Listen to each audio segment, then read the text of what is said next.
Is that when you start to remove distraction, when you sit and you eat that meal that maybe normally would not make you feel good after, or you would leave with guilt, it gives you an opportunity to see the emotions come up, right? And then you can see if those emotions or those thoughts are true. So if you set yourself up in a calm space, without distraction, and experience a meal by yourself, this is going to start to make major headway in your relationship to food. All right, welcome back, everyone. I am Jess. I'm your host of this fun-filled, fabulous, maybe needs some fact-checking podcast. I don't know. But here we are, and we've got our March version of the Ask the YTs. I got the Beach here. It's, hey, Beach. Hey, I am super excited to be here. Are you? Yes, I am. You're super excited to be here right now. I'm awake and ready. But why are you here. milking these moments so bad right now? Because I'm flying out in about an hour, heading towards the East Coast, and yeah, really want to soak up this SoCal sun, and I know that I'll be back, which is making me happy. And you're leaving us for a while. You're leaving us for almost 3 weeks. So why don't let's just jump in? What are you doing back there? This is super awesome, exciting stuff. Taking the leap, getting into yoga teacher training. I'm taking the same training group session that you took when we first moved to Newport. You did both levels. I'm doing level 1, so I'll be in a 2-week intensive LLT, which is Live, Love, Teach yoga training in Wakefield, Rhode Island. It's a studio, part of the studio we used to practice at, Rhode Island Power Yoga, when we lived back there. And I had the opportunity to do it back there, but for some reason it wasn't the right time.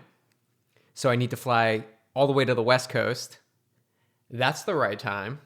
And then fly all the way back east, which I'm doing today. But I'm excited. I'm embracing the snowstorm that just happened, and really excited to take part in this yoga training. I think I'm going to learn a lot. I'm going to learn a lot about myself. And what is it? I'm curious. I don't think I've ever asked you this. What is it about Live, Love, Teach that is, out of all the yoga programs that you could do within walking distance of our home here in Carlsbad, what is it about Live, Love, Teach that's pulling you 3,000 miles away to do?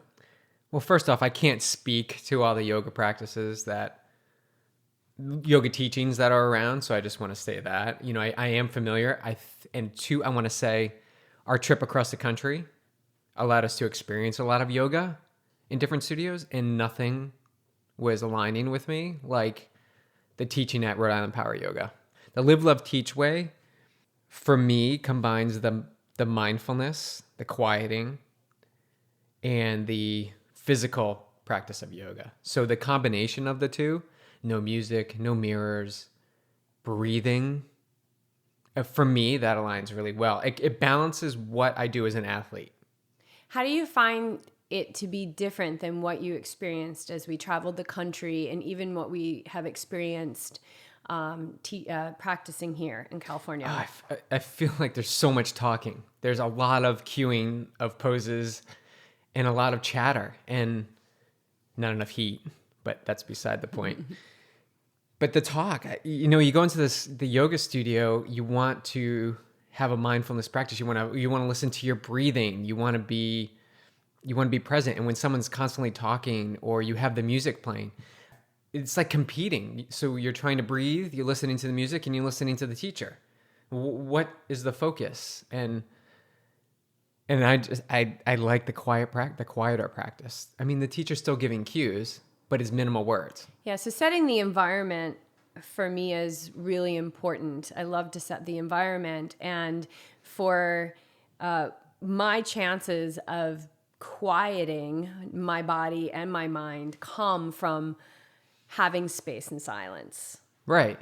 And we're not finding that. We have not found that yet. We were on the road for 6 months, and we have not found what we were looking for in that 6 months. However, I did just discover a teacher over at Black Sheep Yoga in Oceanside, Maria, who is from Massachusetts, of course, and she teaches Baptiste, and she does not teach to music. Now, whether she does that only when I'm in the class, I don't know, because she knows that I love the silence, but she does not teach to music, and it's fabulous. And there's no mirrors in that class, and it allows me to deepen into my practice. Now, I understand that, a yogi of a heightened measure should be able to, find that quiet no matter what. And I have gotten to a point, regardless of the music that's blasting and the mirrors and the talking and everything that's happening in a yoga class, I can still focus on my breath. But unfortunately, what happens is I'm tuning out the teacher, I'm tuning out the music, and there's a disconnect in the class. And so I look for that connection with the teacher. When the teacher is watching the class and, anticipating the cues by watching the class, it's like they're speaking right to me. And so Live, Love, Teach, I found offers that. And I'm super psyched to teach side by side with you at some point, with you as a fellow LLT grad. That would be pretty cool.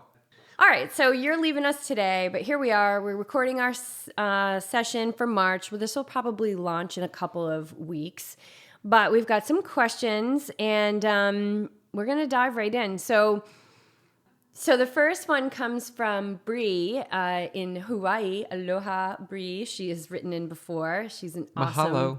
Yeah. Oh, mahalo. Yeah. Yeah. And she says she just has a general request. She wants to hear more about our new digs and our life in Carlsbad.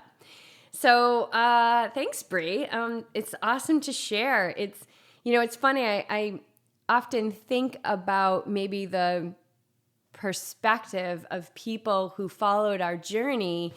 And even before we did the Ride the High Vibe tour, all of our talk of living tiny and wanting a tiny house. And although we're living tiny, we're not in a quote unquote tiny house. And so I often wonder the perspective of what people are seeing, in their minds of what our life looks like here. So, BJ, why don't you describe our tiny living situation? So we landed in Carlsbad, and we're in a 450 square foot studio apartment. Room. It's all one room. There's only one door. Well, two doors is the entryway, but there's the door to the bathroom. Besides that, everything else is wide open. And I'm standing in our kitchen, living room, bedroom, and foyer all at once. And training area.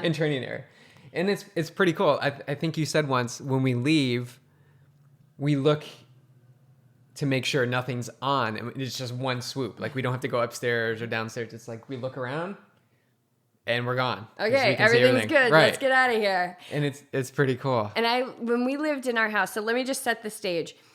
Our first place that we bought in Boulder was 990 square feet. That was our townhouse that we bought. And then we got a really big dog, a Bernese Mountain Dog, my soul sister, who has since left this world. And we had to buy a house. She demanded space. She said, you need to buy a house. Like, screw this 990 square feet. So we bought an almost 2,100 square foot house, which felt totally natural to double the size.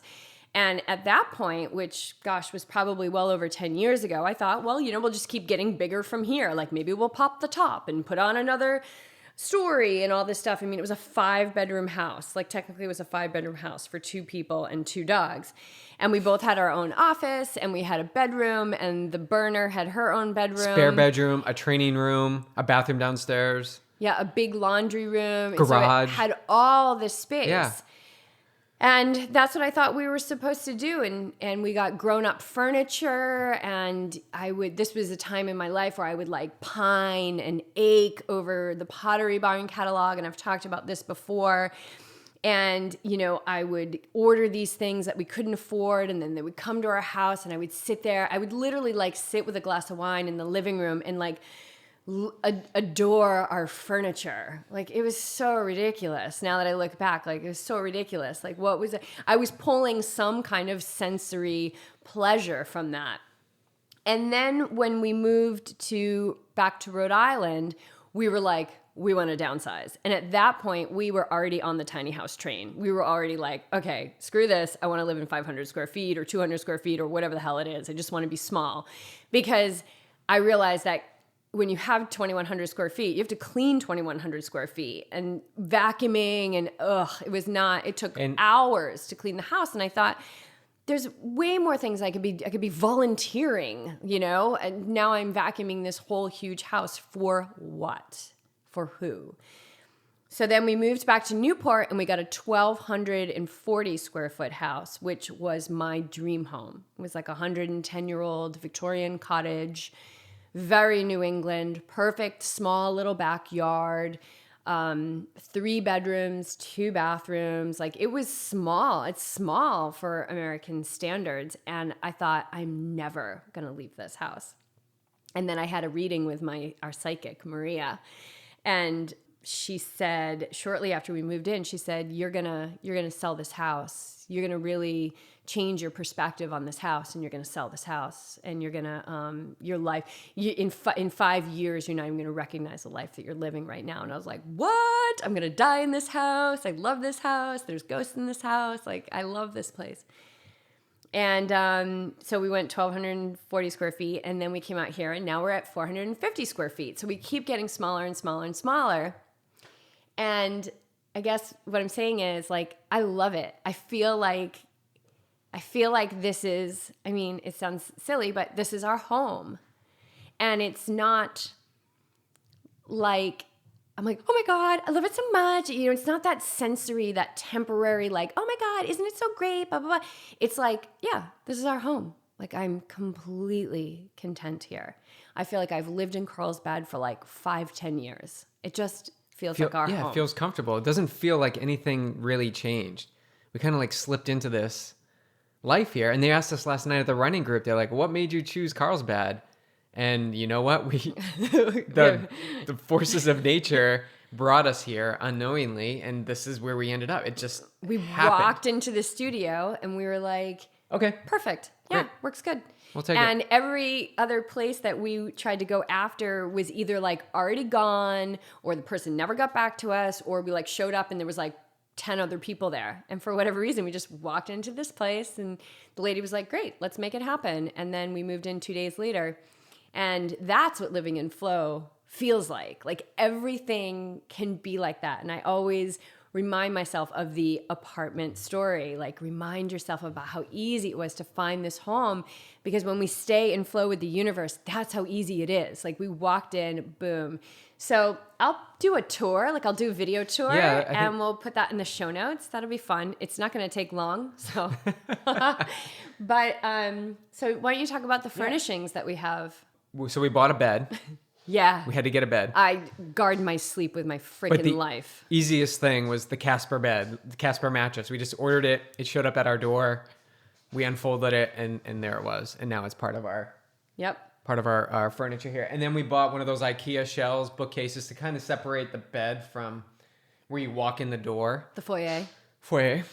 And then we have a little closet with opening doors and wide open space. And I'm sure if you haven't seen, look at some of our Instagram photos. It's our training room where we stand up our bikes. We have 1 bike each and 1 trainer. So that's it, minimalized.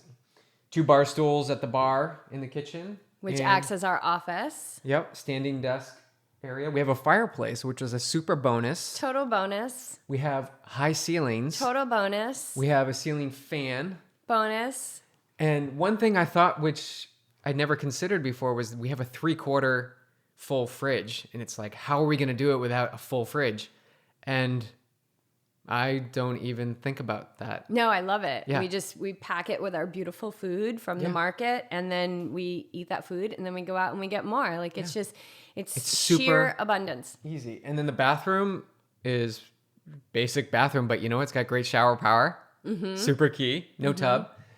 And what else? Oh, we have a little patio area. Little tiny, I'm talking small, like the size of Jess. You know what Jess is. Like, I can fit out there. But it's a nice little space. We open the sliding door and it and there's been times where your training on the bike, and I'm out in our little outdoor space meditating.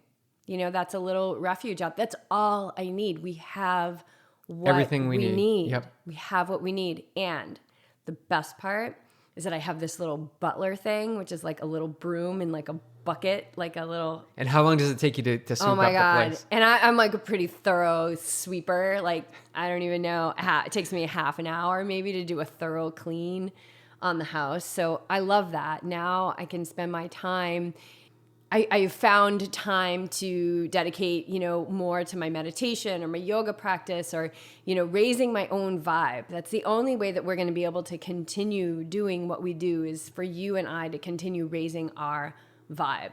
That's all any of us have to do. Which I think is pretty high right now.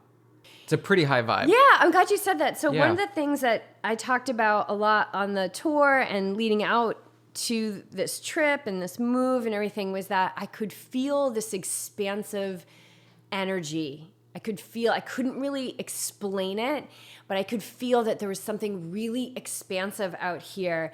And now I can say that I'm sitting and living in that expansive energy. Things are more available here. It's very dense back in New England, and even though I had a strong meditation practice and yoga practice, it's almost like I felt like I hit a ceiling there where I needed more expansion. And I now live and breathe that expansion. I can't explain it in a way that's intellectually suitable. It's not something I can really put into words. It's more of a knowing and a feeling that I'm now sitting in that expansive energy. And what I can say is that the meditation of my sitting practice is seeping into my life in such a profound way. An example last night was we were at the Run North Country, the speed workout with Run North County, and the speed workout, which is basically in our backyard. It's so close. So we go to the speed workout on Tuesday nights. We're going to do 8 600s and running, as fast as I can. I think my max heart rate last night was 188. And so I've been doing endurance sports and speed workouts and stuff like that for a long time as a yogi. But this has happened twice now in the last week where I've had the calm mind in those moments. I can have the calm mind in the intensity, but I had this deep within feeling that was exactly the same as when I sit in meditation. It was effing crazy. I was like, oh my God, that's it. It's not just the calm mind. I had this, it was like I was sitting in meditation, that calm and still and peaceful. And then I had this body that was going crazy. And so that's one of the things that, it's with meditation, just you start to achieve higher levels of consciousness at no extra effort. And I believe that the expansiveness of the energy out here is really helping me along with that. So another bonus is that we're a block and a half from the ocean. Yeah, that's what I was going to say. Let's get into the location. Yeah, we're a block and a half from the ocean. So explain why we're not in a tiny house, but we're close to the ocean. Right. So we were pursuing the tiny house pretty relentlessly here in the communities on the coast. And we actually met up with a guy who is building the tiny homes. I think we have a video of that on Facebook. Super cool tiny homes. The problem with the tiny home movement, not the problem, the challenge is finding beachfront space to park your tiny home where it's legal. Now, you can walk around the neighborhoods here and you can see little tiny back door. There's so much of that going on. Tiny houses. And you're like, somebody is definitely living there. There's a door and there's a window. Yeah. And that's under the radar. And it's knowing the people and the community and getting in there. And we just don't have that connection yet. So in the meantime, what we're doing is we're living by the water, which is what we want to do. We can go inland. We can go 2 or 3 towns inland, and there's plenty of land to park a tiny home. Gorgeous. And it's beautiful. Tons of trails. Mountains. However, it's just beautiful here. Right at this point in juncture in our life, we feel so compelled to be right here by the water. And literally it takes Clark, you and I 5 minutes to walk down to... It's 400, didn't you say it was like 400 steps or something like that? Something like that, And we're yeah. at the ocean's edge. Yeah. I mean, it's just, it couldn't be, we have attained what so many people, because there were naysayers and we love them, but we have attained what so many naysayers said we could never attain. Anything is possible. And then the other thing that we love so much about this area is like the activity. Because the weather is so agreeable, there's at any point in the day, you can go outside and see pelotons of people cycling, running, walking. Everybody really appreciates the outdoors here and being able to get outside and commune with nature. And that's the whole thing about being able to live tiny, is having the availability to be outside 365 days a year, because we contain ourselves in these boxes. You know, it's like, get outside. Why do you need this big box to live in? Just, what do you really need? What do you really need? And you would think that since we moved somewhere and we had somewhere to put our clothes, that we'd have all these like clothes. I'm still in this freaking Lululemon skirt that I have on right now that I've worn like every day since June. And I just packed up the one carry-on suitcase that we had on our trip. And it's pretty much all my clothes. I think I have 2 shirts hanging up and a sweater in the closet. And that's everything else is packed to go back. Like, I haven't accumulated a lot more. And I'm just kind of shocked by it. And I actually think I have less. Because we realize that we have what we need. Like I'm fully clothed right now, right. Which we're going to talk about not being fully clothed in a little bit. We will. But right now I'm fully clothed and I've got what I need. So, okay. So then what about like life? Well, I think one thing to touch upon, which is funny, is that our bedroom and the training room and the kitchen are all in one room, right? So some challenges. Yeah. Right. Well, I mean, challenges, whatever. Just a new normal. Sure. So a couple weeks ago, it was like a Saturday, and I was just, my physical body was spent. This was prior to the experience that I had last night, where I had the meditative calm in the middle of physical chaos. I had yet to achieve that, and I was on the bike, and my legs were just like burning, and it was calm in the mind. I wasn't fighting it. I was just getting the work done. We got to get the work done as endurance athletes. And you and Clark are like in bed, which is literally 5 feet from me, resting.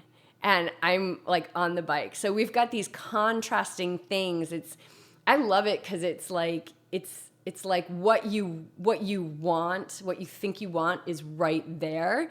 But the fact is, like, I had to be on that bike and I was committed to finishing that workout. And you've had similar experiences with me in the kitchen. I'll come home from work and I have to jump on the trainer, and I've been doing hard sets. So really focused hour hard sets, and I'll jump on the bike and it's like 5:36 and you start cooking dinner. And I'm trying to plow through this really hard set with no music and just try and like really soak up the experience. And then I smell like, I'm like testing black bean recipes. burritos, and I'm like, that smells so good. Cinnamon quinoa breakfast bake. So yes, there are new normals. I love that we're getting to, and it's just it goes back to why you're doing this. Like, there's all different levels of challenges, and this is our little challenge of why are you continuing to do these training sessions, and it all falls into the drive and the purpose that we have, and right. And then having these like really nice sensory experiences dangle around you and staying focused within that. Right. Moving away from these temporary sensory pleasures. And in the past, the reaction might have been, oh, just please stop cooking right now, or I can't do this workout right now.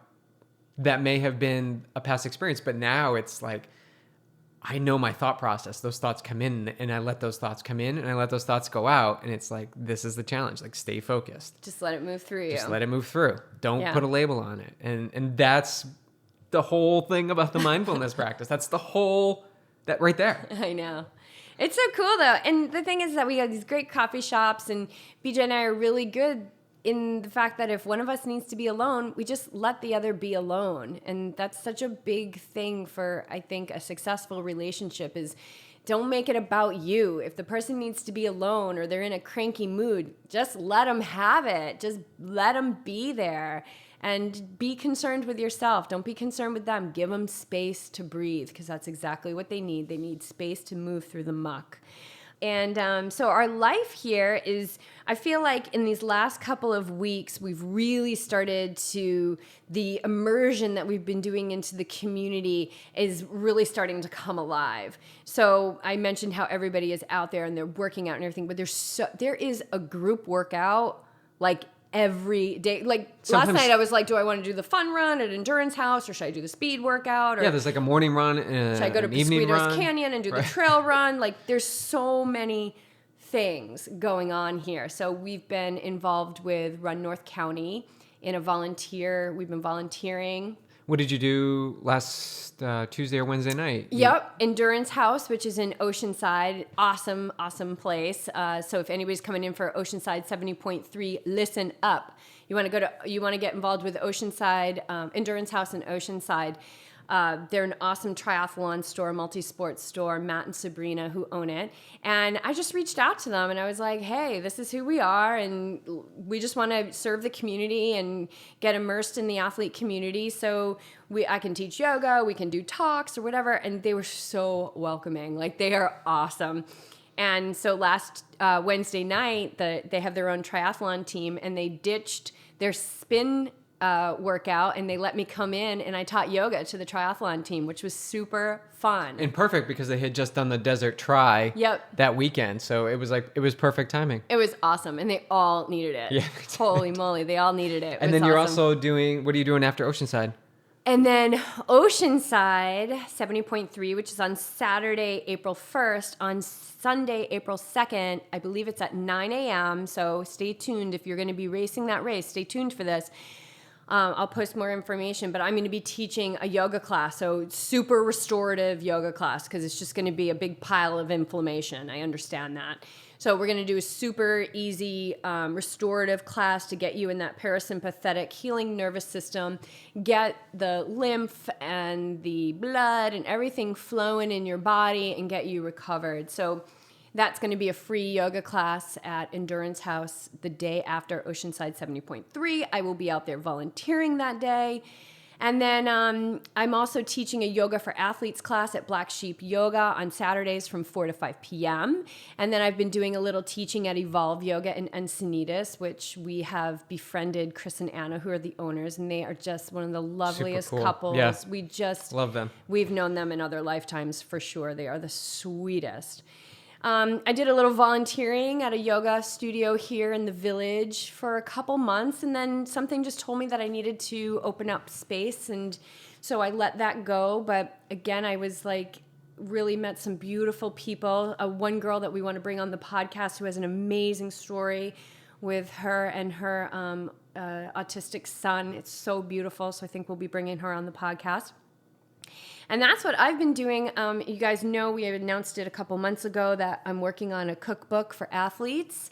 And so I worked on that all day yesterday. It's been really fun. I'm getting some chapters together, and I'm going to put a book proposal together and see if we can't get that published. So I've really been immersing myself in that and doing some teaching anywhere I can.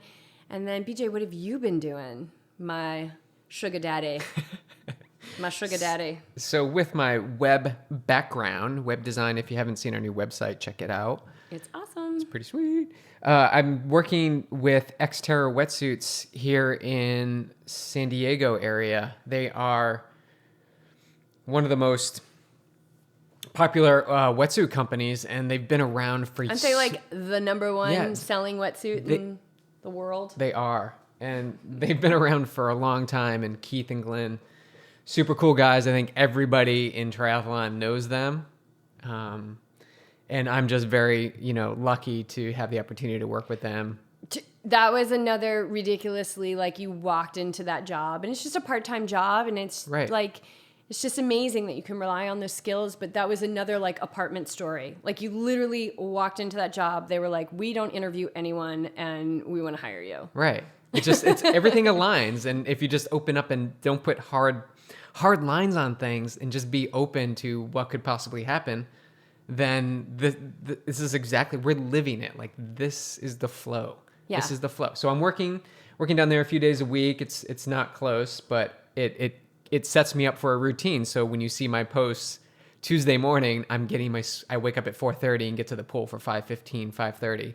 So I can beat the traffic on the 5, because everybody knows about the traffic on the 5. So I beat that, and I work with them on their web stuff. And you've met some really cool people there. You've made some really cool connections through working with Xterra. Yep. Like you were, you had a meeting with the guy from Slow Twitch, and right? Like you're meeting some really super cool Lots dudes. of connections. So it's aligning with what my passion in my life is. Yeah. And what's filling my other time is coaching my athletes. Oh, which you love so much. I love it. And I've got 2 athletes who are so close to the Boston Marathon. I think it's like a month away now. Their first Boston Marathons, and I'm super stoked for them. And actually, I'll be running with them this weekend, which is just perfect timing again. Like, I didn't plan it, but it just falls into place.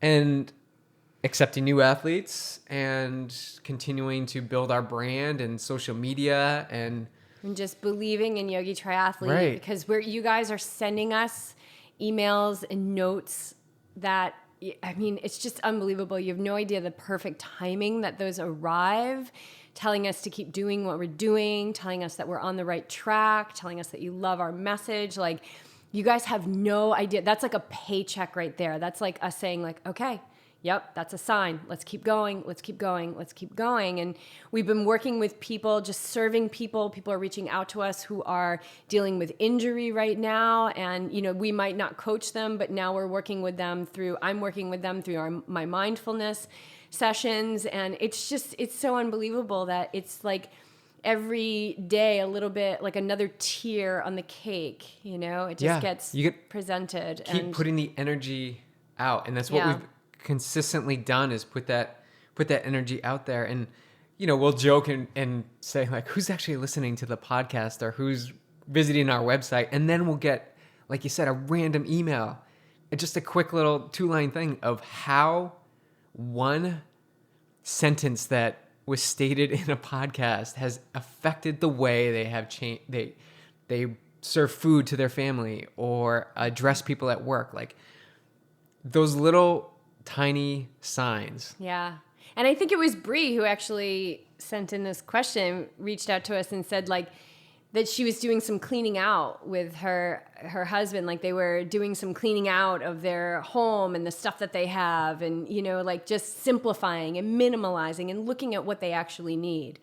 And that's so unbelievable. That just hits us so deep in our hearts. So thank you so much, and keep those things coming. All right. So I think we have one more thing to announce, especially for people who are local here. On April 27th, BJ, you're going to be doing a talk at Endurance House. Tell about that talk. So the talk is about how to thrive on a plant-based diet as an endurance athlete. And for those that were in Lake Placid, this was supposed to happen. Oh, yeah. You were thriving there. I was not thriving on a plant-based diet leading into... No, you were. You had some karma to work out. Yeah, I had some karma. But that's all worked out. And so now I'm bringing it back. And I'm really passionate about the plant-based nutrition benefits for athletes, whether that's a triathlete or swimmer or yogi, it doesn't matter what, or just a regular person. Like, thriving on this diet has by far changed my life and my performance. And so we're tailoring this talk specifically to endurance athletes. So if you're in Oceanside, the San Diego area, please take note of April 27th. I'm really excited to give this talk with you. You'll be there. I know, but I'm going to be in the background this time. That's fine. You're taking the reins. I'm taking the reins. Giddy up, yeah. baby. You're taking the reins. I am the plant-based Iron Man. You are the plant-based dude, so... Yeah. If you can't get there for it for some reason, please, reach out to us anyway through our social media accounts or website, and I'd be happy to share any insight and answer any questions you may have. Yeah. So that's kind of our life. We're lining up podcast interviews. We're going up to LA the end of the week, at the end of the first week in April. We've got some really awesome interviews set up in LA, and we appreciate your support of this show, you guys. Please consider becoming a patron on Patreon. Like a couple bucks a month is going to help us so much. Just to keep the show alive. We really believe in it. We feel like we're supposed to be doing it, but we do need the support at this point. So also the Amazon banner ad is super helpful. And then other than that, we're just racing. We're prepping for our races. I've got my first ultra marathon in 37 days. Yeah. And where are you doing that? Up in Mendocino. Cool. Under the direction of race director Sid Garza Hillman. Author, philosopher, actor, creator of the big freaking salad. Yeah, freaking salad. We'll put that in the show notes. Best video ever. And then Santa Rosa 70.3 3 weeks later. And then you're doing Ironman Santa Rosa and then Ironman Arizona, Boulder Peak in July. So we'll be on the race theme. I kind of feel like I want to do another ultra. So we'll see what is around. I love trail running. It's totally different than running on the concrete, and I feel like I'm a little scared that I might be ruined. People have told me, don't go to trail running until you're done with triathlon, and I am not done with triathlon, but I'm loving trail running. But what of the trail running has made the experience a little bit better? You stumbled upon some shoes. Oh yeah, I got some trail shoes, which is huge. I have the Ultra Superior 2s, which literally I got them, and the next day I went out and did an 1.5-hour trail run, and they are amazing. I absolutely love them. They've got the zero drop. I don't know. I just put them on. I was like, these are comfortable, so I'm gonna go run in them. Like I didn't get caught. Like someone said zero drop. I was like, whatever. And then I noticed after maybe like my fourth run that like my plantar fascia was a little tight, and I'm like, oh, that's probably the zero drop situation. Like I don't have that arch support, but it's fine. I feel great. My body's adjusting to them. Yeah. Should we move into our next topic? Yeah, let's talk. So we had a lot of feedback from our episode last month about body image. And if you haven't listened to it, go back and listen to it. There was a request for me to take people through my story of body image issues and eating disorders and how I healed that within myself, which I honestly believe that I have healed so beautifully, and now I'm really able to live myself, live my life in a very authentic way, because I believe in the beauty that is me, that my body, my ability to shine the light that is deep within me in this world, and to plant seeds and to shine the light on others. And it had so much to do with overcoming this. So people wanted to know more tools about how to heal their relationship with food and also heal from body image issues. So the first thing I want to say is that if you're suffering from these things, if you've got a misalignment in your relationship to food, if you have a misalignment in the person that you're seeing in the mirror, if there's negative self-talk about your body, and this is my personal perspective based on my experience, is that, there's an imbalance. It's so much deeper than looking in the mirror and thinking that you're fat, or being like, oh my God, I shouldn't eat this piece of cake, but I'm going to eat this piece of cake and now I'm going to feel like crap. I see those as symptoms of a very deep imbalance that has not been dealt with yet, that has not been healed yet. And so it's coming out in these ways. It's almost like the alcohol is not the issue for the alcoholic. It's like the symptom of the symptom that's coming up from something deeper. The fever is not the issue. It's the imbalance in the body that's causing the immune response, and the symptom that comes from that is the fever. So how does one figure out what that symptom is, or how do they start pursuing where that symptom is? Understanding that it's a full spectrum change.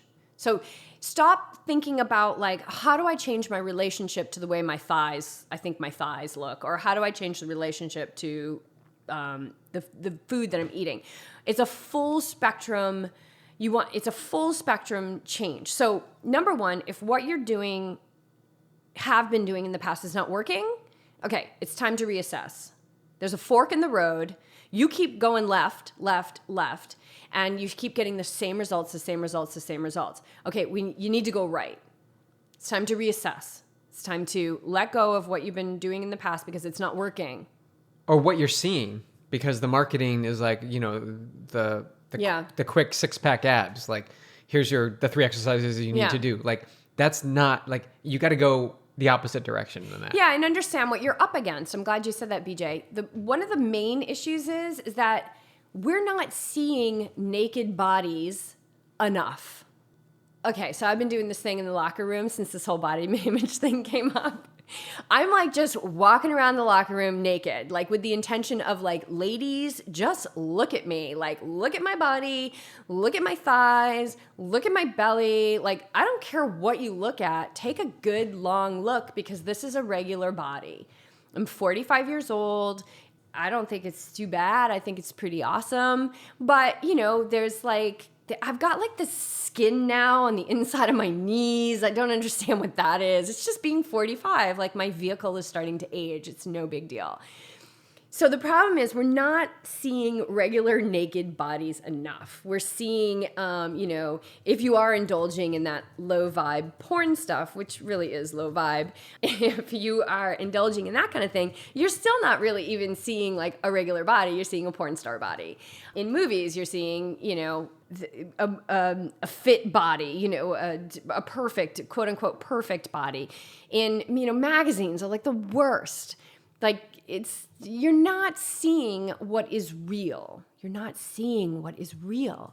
And so one of the things I have done for a while is I love to just be like naked in the house because I put coconut oil on when I get out of what? No complaints here. Okay. At all. I put coconut oil on my body when I get out of the shower, and so I like that to soak in. And so, I don't know, this started a long time ago just by default, and I just like walk around the house naked until it's soaked in. Unfortunately, for the Cox communication guy, he totally saw me naked. And then 2 days after we moved into this place, the maintenance guy, Jesus, who's the sweetest guy, he saw me naked.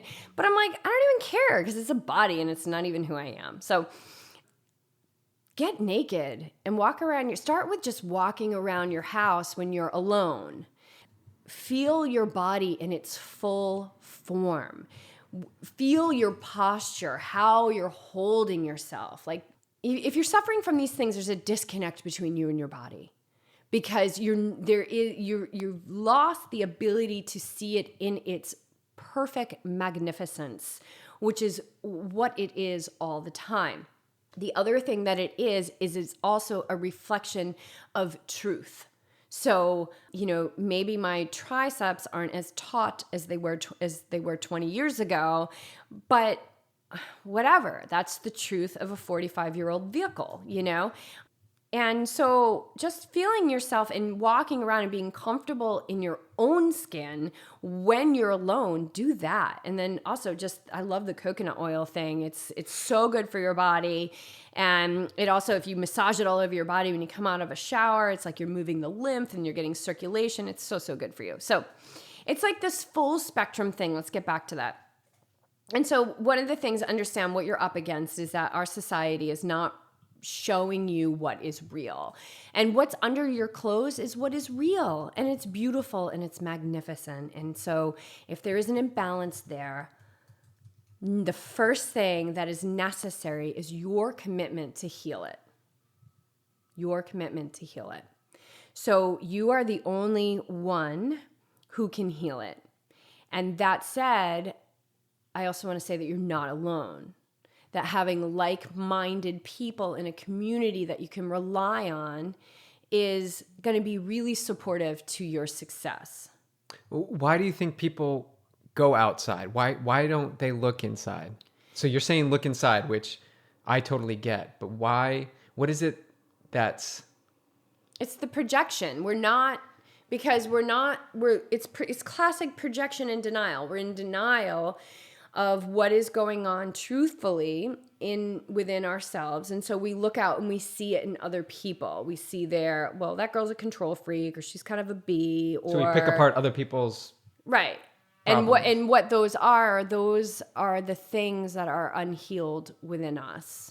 So it's looking inside of those things, and it's not that what you're doing is mean or wrong. It's just projection, and it's the byproduct of being a human. But the byproduct of being an awake human is that you start to see like, oh gosh, look at that. That is me. And then you're able to heal it. And then the other thing it does is that it creates a compassion, so that when you see that person maybe who isn't so nice, that is picking apart other people, you have compassion for them, because you're like, wow, I've been there. And you don't know their situation. And they don't know your situation. Right. So back to how you tap in. So yeah, so you got to start looking at, forget about how your thighs look or what's on the plate in front of you. Let's stop there. Look at the vibe of your life. So what are you putting into you and into your awareness? So everything that we do leaves an impression on our minds. what's everything?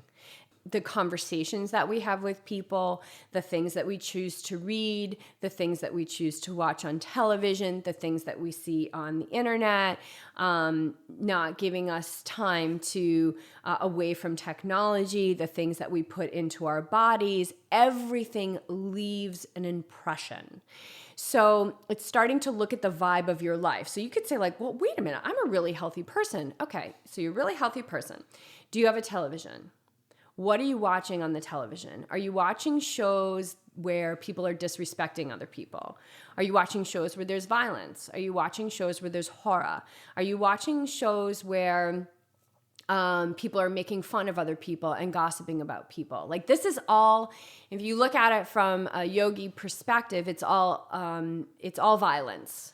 And so as a yogi, you want to practice ahimsa, nonviolence to others, nonviolence to yourself. So understand that even if you say like, oh, I just want to zone out and just watch the show, then what is it that you're putting in? Because it's leaving an impression on your subconscious. And this is what your subconscious is where all of this imbalance is really coming from. So you want to look at, the food that you're eating. Is the food that you're eating dead food? Like dead food. And I'm not just talking about animals, because that is actually dead food. But so a lot of people who listen to this are plant-based people. But dead food, think about as crackers, rice cakes, chips. That's all dead food. It's pretty much nutritionally devoid. So are you putting dead food in your body? Are you eating leftovers? Leftovers is a big one, because even if it's like a vegetable casserole or something like that, it's another, like you've already cooked it and now it's in the refrigerator. And so it's starting to become dead itself. So let me just stop you right there. So that, to me, you're changing your relationship with the food that you're eating. Yeah. It's not something you make and then you go the next day and you have the leftovers and you're trying to eat it fast. So you're taking the time. If it takes extra time to cook, you're taking that time each day, an extra 5 or 10 minutes. Yeah. So it's your change. So right there is that step in being conscious and changing your relationship with how you are working with food. Yeah. So I'm glad you said that. So it's like creating, a great thing to do is to create a ritual around your food.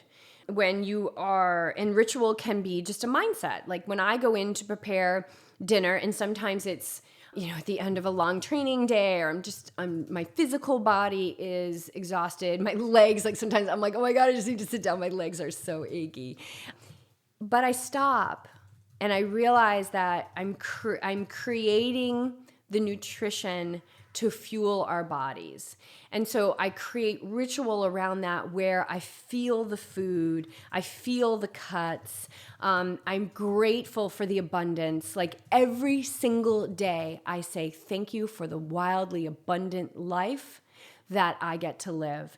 And many times I don't know where the next dollar is that I'm going to be making, but I am living in full abundance within that. And so creating ritual and gratitude around your food and seeing your food as fuel. So how are you seeing your food? Are you seeing it as fuel? because it's nothing more than that. Right. It's how we have built our relationship around food, and the marketing and the advertising and the taste of it. And I love listening to Lucho or, Tim Wagner on endurance planning, because he just talks consistently about what is food for? Why do we have food? Is it because it tastes so good? That's a byproduct of it. We need food for fuel. That is, and I know it's stripping away the glamour of it, but what it really does is fuel our body to be active during the day. Well, what you're removing when you say that is the emotion, right? Yeah, so right. it's Yeah, removing exactly. the Yep. emotion from food, and also remove the nostalgia. Like, oh, my mother always used to make this, cream based blah blah blah heart attack soup, and so I have to make it, and then every time she makes it I have to eat it, and then I feel super sick afterwards, and it's like, whoa, none of that's good for you. Like, remove the nostalgia of food, remove the emotion around food. And so whatever you need to do that, mantras, sticky notes, whatever it takes to change your mindset around what food is, it is fuel. And that said, it's an energetic entity. Everything is energy. The mouth that I am using and the vocal cords that I'm using right now to speak are energy. That's it. This whole existence is a series of protons and electrons and neutrons. Like, it's all energy. And so we can affect the nutrition of the food through our mindset. And I think it was Dr. Emoto. Dr. Emoto's work with the rice and the water crystals, where he had like glasses of water. He had water under a microscope, and he would talk to it and say words like hate, I hate you, and the crystallization of the water was just awful. It would turn brown and really ugly. And then he would say, I love you, you're beautiful, you're nourishing, you're hydrating. And the crystals of the water would create these beautiful crystals. And so he also did one with rice, and I can put those in the show notes, but it's energy. So the mindset that you have around the food, whether you've prepared it, whether you are preparing it, or you're just eating it, you're going to affect the nutrition around that. So the negativity is not only going to affect the nutrition of the food in a negative way, it's going to actually change its energetic makeup, but it's going to create stress in your body. And stress in your body is going to affect your ability to digest the food, which is a parasympathetic nervous system process, which is your healing nervous system. This is why people who are super stressed are usually like totally constipated, or people who are anxious or fearful or anything that puts you in that sympathetic nervous system have a really hard time with digestion and moving things out of their body.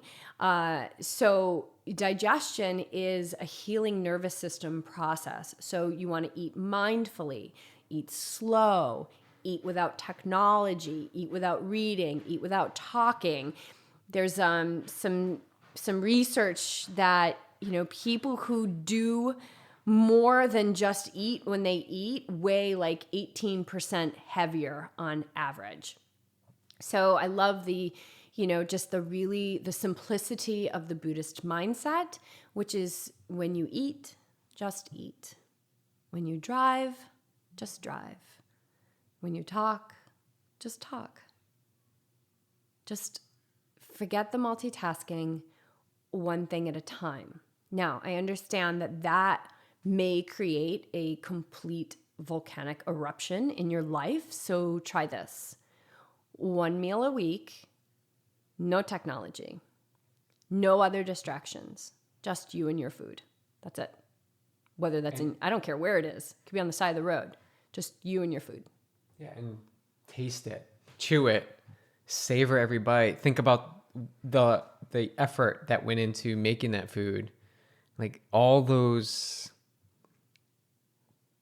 sensory points are so important to what is going in your mouth and what ends up in your belly. It's super important. Yeah, and just like saying, I'm going to sit down and I'm going to eat this meal without anything else makes you a mindful person.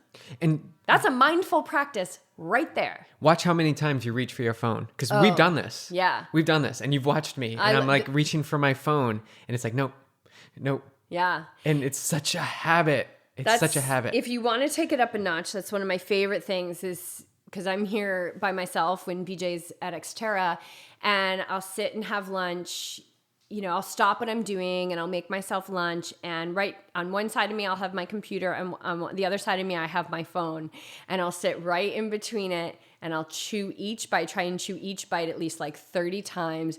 And the impulses that I have to check my phone and the justification about checking my phone and then the rejustification about checking my phone. And it's insane. And so this idea of practicing not responding to every impulse of your mind is going to get you into that space between stimulus and the way that you react to that. So when you look at yourself in the mirror, stimulus, stimulus, stimulus, there's going to be a gap between you looking in the mirror and the response that you're going to have about the way that you look or the food that you're going to be about to eat. So the mindfulness thing is everything to getting in the gap.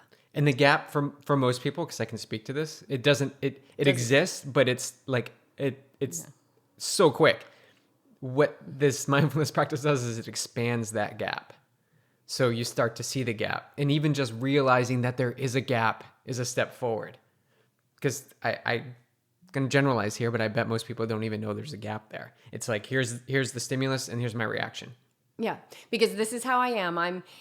This is how I am. This is how I am. Confirming thought, the it's confirming the story. verbalization of it. Yeah, it's the story. So when we start to remove the distractions, and I experienced this on a really major scale when we rid ourselves of pretty much everything we owned and moved into a Honda Fit for 6 months, which I was laughing with my mother about yesterday because I was like, I guess that was a little extreme. She's like, yeah, I'd say it was a little extreme. But what I realized early on is that you can get rid of everything. You can get rid of all the photos of your grandparents and your wedding photos and your friend photos and your nephew photos and all of your old dogs. Yeah, your family heirlooms. You can get rid of everything, but you cannot get rid of yourself.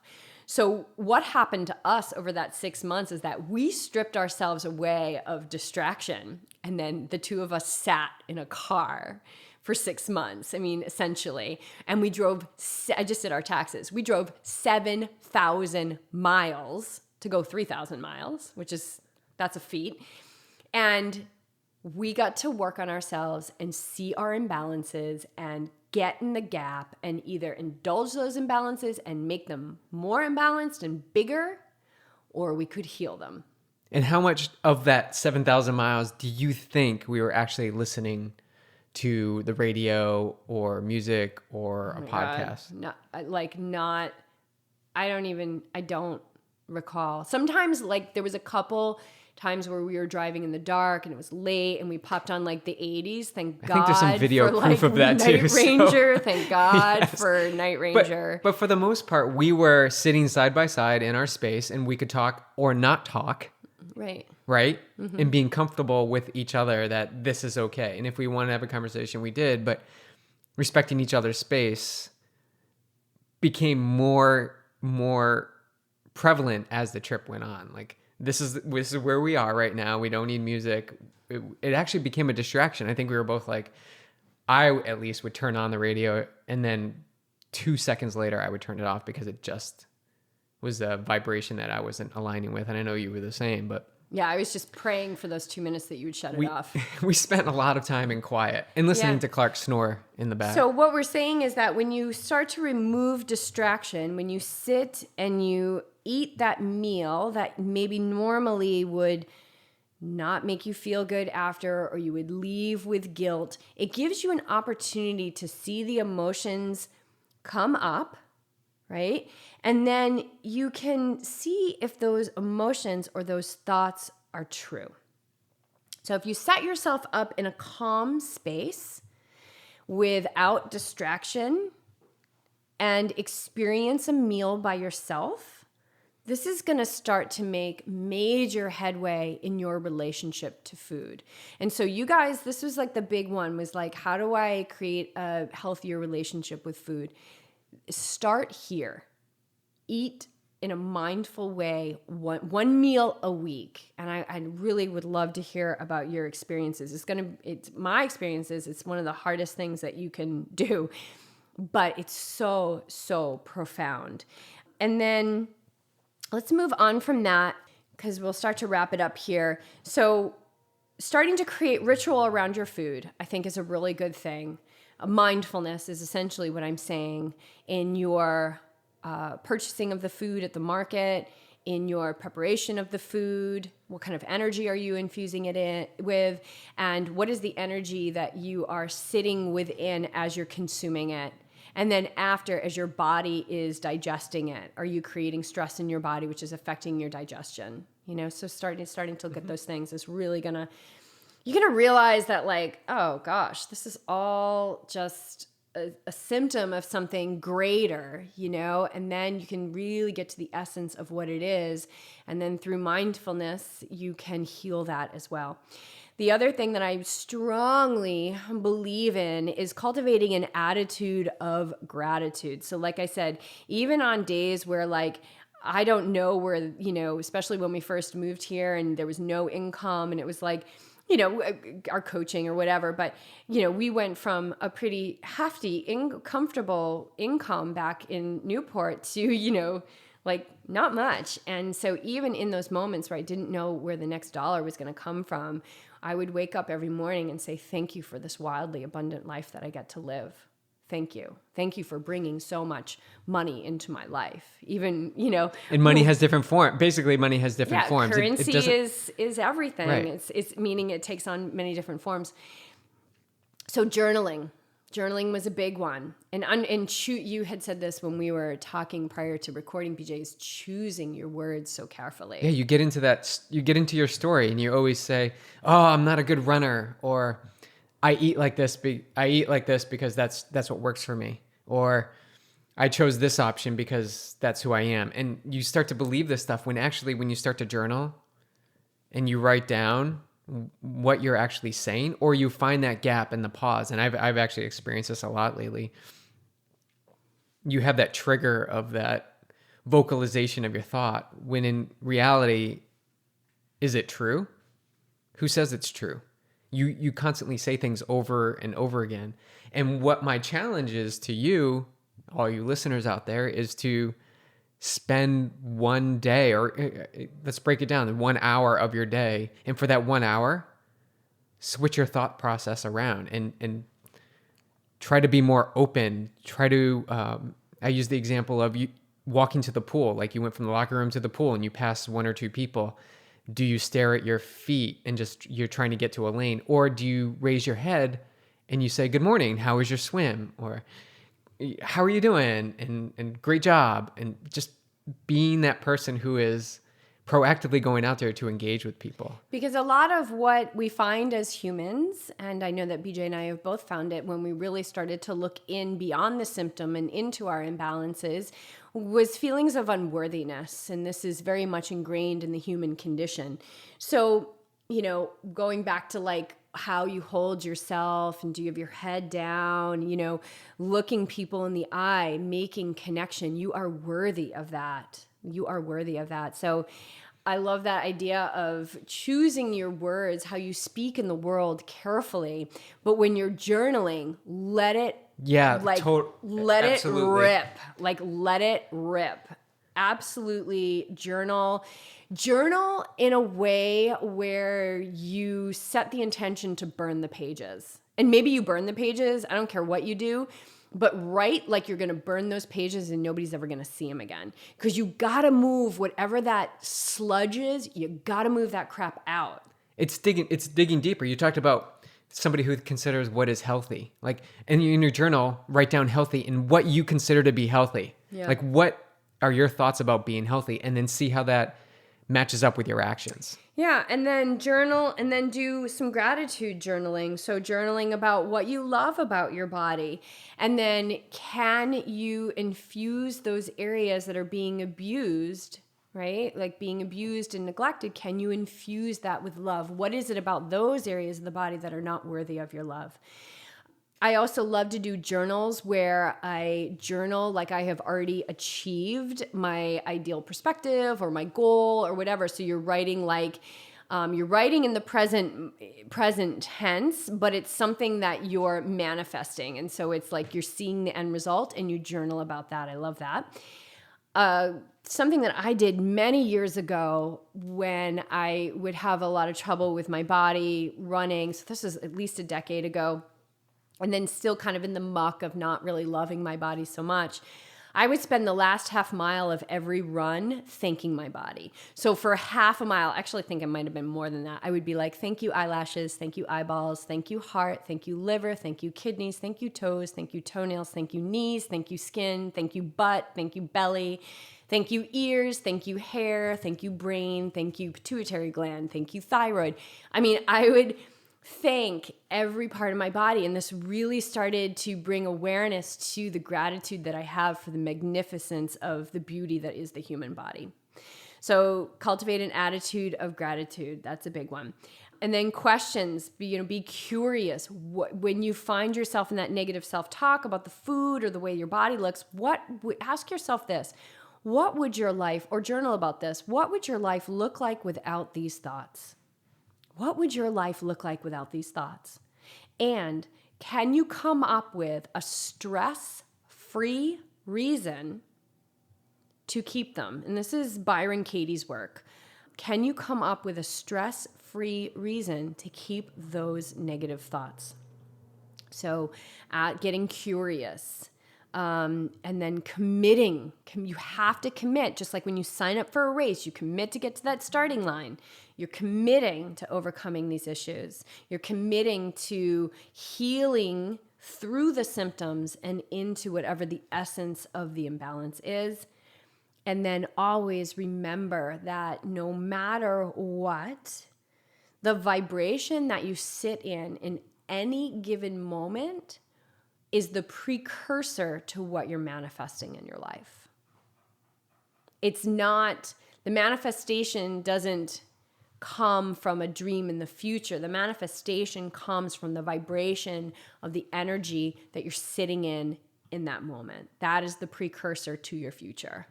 So if you're sitting in negativity, that's what that's what you're manifesting. And if you're sitting in gratitude, even if it feels fake, you're putting an attitude of gratitude out to the universe. That is what you're manifesting. Well said. Yeah. Here's the deal, you guys. I could talk about this forever. I mean, this has been a journey in my life for a very long time, and I have endless suggestions, and we could go on forever. So how about this? How about I put this out there? What do you think about this, BJ? And you can be a part. I'd like you to be a part of it too. At the very beginning, I was saying that, this is your journey and you need to heal it, but community is super important. So if anyone is interested in us putting together a private Facebook group where we could just be super real and authentic and non-judgmental and, there to support other people, I think it's going to achieve a couple of things. It will help to cultivate compassion for others because we're going to see that we are not alone and that our problems are shared. And then it will create community. Community is so important for achieving your goals. And so if you guys are interested in that, we'd love to set it up, and you could spread the word and invite anybody that you want to it that you think would benefit from it. Great. I love it. All right. Yeah. All right, dude. I got to catch a plane. Totally. Got to get out of here. Got to go. Oh my God, I just looked at the time. All right. Thank you, everyone, for sending in your questions. We'll be doing this again next month. Thank you for your support of the show. Patreon, Amazon, share the podcast. Let us know what you think. Keep sending us those emails, you guys. They're amazing. They keep us going. And we've got some amazing interviews lined up and some already in the queue. So stay tuned ride. The high vibe. Heck yeah.